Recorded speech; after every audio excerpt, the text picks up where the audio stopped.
Hi everyone, good morning. कैसे हैं आप सभी लोग? ये उम्मीद करते हैं सब लोग अच्छे होंगे। तो आप लोग क्लास लगातार चल रहा है और पोलिटी चैप्टर का सब कुछ एकदम बिल्कुल डिटेल्स में पढ़ा रहा हूँ आप सब लोग का। उम्मीद करते हैं कि आप सब लोग को अच्छा लग रहा होगा और आप बहुत कुछ सीख रहे होंगे और आपके एग्जाम के लिए तैयारी अच्छे से चल रहा होगा।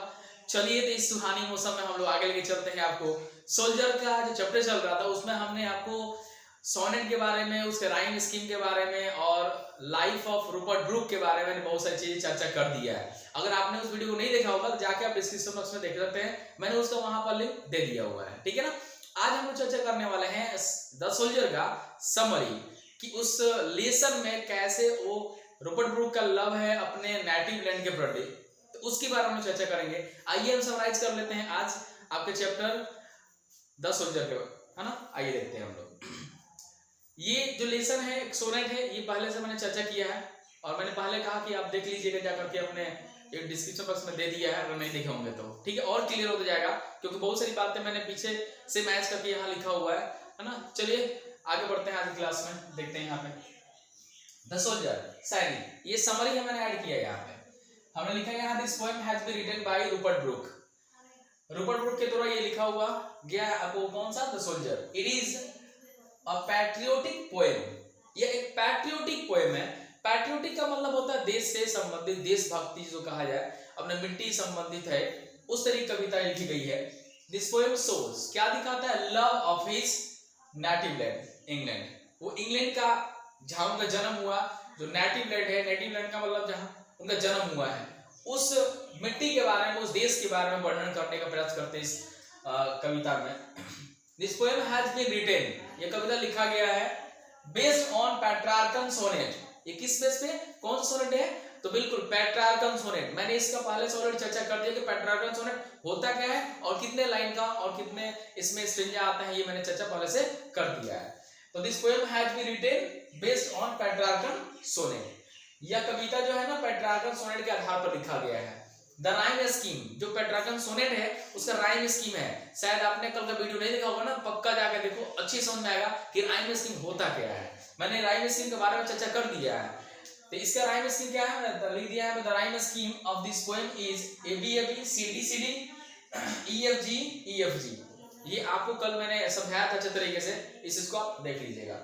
हियर द पोएट, यहाँ पे कवि क्या करता है? एज एन इंग्लिश सोल्जर, एक वो अपने इंग्लिश सोल्जर है, सैनिक है, विश करते हैं that if he dies during war in the foreign country, अगर वो गए हुए हैं किसी देश, दूसरे देश में है और वहां पे युद्ध सैनिक के रूप में है, लड़ाई हो रही है, कहते हैं कि मैं वहां अगर मर भी जाऊं युद्ध के दौरान उस देश में, एंड ब्यूरिड देयर, तो मुझे एक जगह चाहिए वहां दफन कर देने का, ताकि मुझे वहां पे क्या हो, जगह मिल जाए। ही शुड बी रिमेम्बर्ड, ताकि उनको याद किया जा सके कि कौन था व्यक्ति जो इस देश के लिए अपने जान को दिया है इस मिट्टी में, जिसको दफन किया जाएगा। वहां पे कुछ न कुछ यादें रहेंगी जिसको कवि को याद किया जाएगा। थोड़ी जमीन मांगते, थोड़ी सी करण मांगते हैं वो।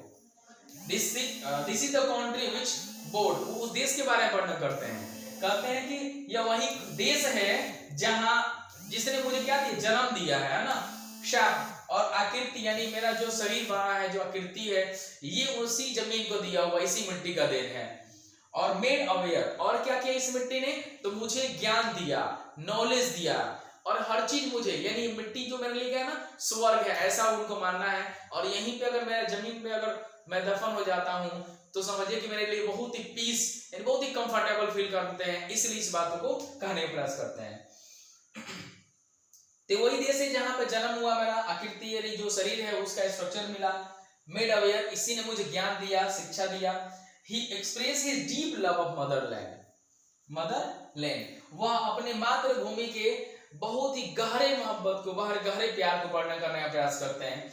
इसमें मैंने कुछ छोटा सा समराइज किया, बहुत बड़ा नहीं किया है, और बहुत सारी बातें हैं। हालांकि मैंने मेन जो पॉइंट है मैंने समराइज में लिख दिया है। उम्मीद करते हैं कि आपको अच्छा लगा होगा। इसको आप अगर स्क्रीनशॉट नहीं ले, स्क्रीनशॉट ले लीजिए।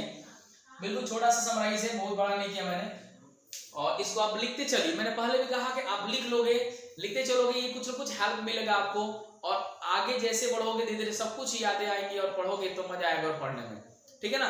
तो जितना समराइज में बता रहा हूँ, पढ़ते रहो, याद करते रहो, लिखते रहो, और एक अलग से नोटबुक बना लीजिए आप, अच्छा रहेगा उसमें, इसलिए कि वो आपके लिए एग्जाम जैसे नजदीक आएगा ना, उस समय आपको टेंशन होगा कि अब मैं कैसे पढूं, क्या करूं, तो आप मेरे वीडियो देख सकते हो या यहाँ से आपके नोटबुक में रहता और अच्छा रहेगा, आसानी से वहां से पढ़ सकते हैं आप, कोई दिक्कत नहीं होने वाली है।